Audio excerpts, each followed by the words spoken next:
Old videos. It's weird watching old videos of myself and seeing how much I've changed, even from a few months ago when I first started tea. The voice changes scared me at first, but I like it now. It's comforting seeing how I can slowly see the person I want to become out. Even some of my friends back home have been saying when we call that I'm starting to sound more like myself. That's the nice thing about being an adult.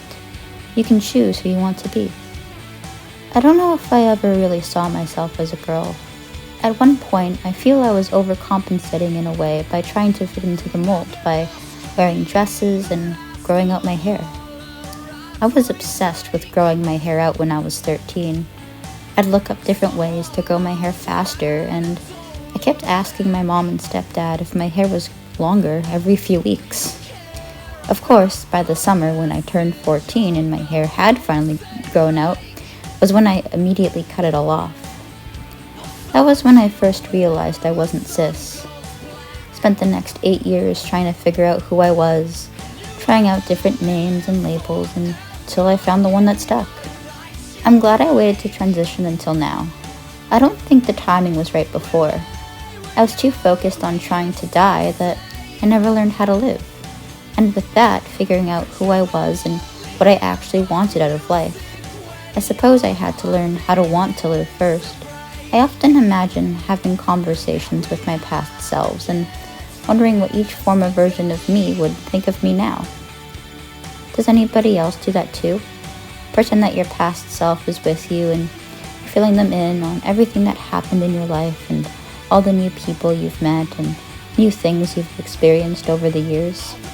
Or is that just a me thing? I think my past self would be happy I finally picked up the guitar again and it's not just sitting in the corner of my room collecting dust. And that I'm still just obsessed with My Chemical Romance, of course.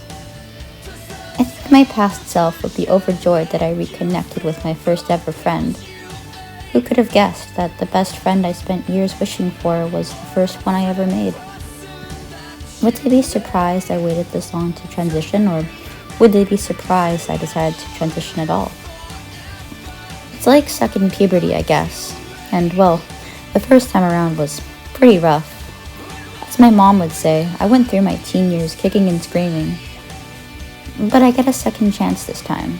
A second chance to do things right. And I'm grateful for that. I'm grateful that I've been presented with a second opportunity to hopefully not fuck up as much this time. It's both scary and comforting to see how much I've changed in the years that have passed before me. From the person in those old videos of mine. One day, these will be old videos too. One day, I'll have of who I am now or what's within these videos. One day, I'll be the person in the old video. I wonder what my future self will say about who I am now, about all the things I'm doing, and of all the people I have in my life who may or may not stay, and new people I have yet to meet who will come and go, places I've yet traveled to, conversations I have yet to speak in. I suppose the only way to truly know what tomorrow has in store is to live it. And I guess it's the minuscule and mundane things we do on a daily basis that determine who our future self will be.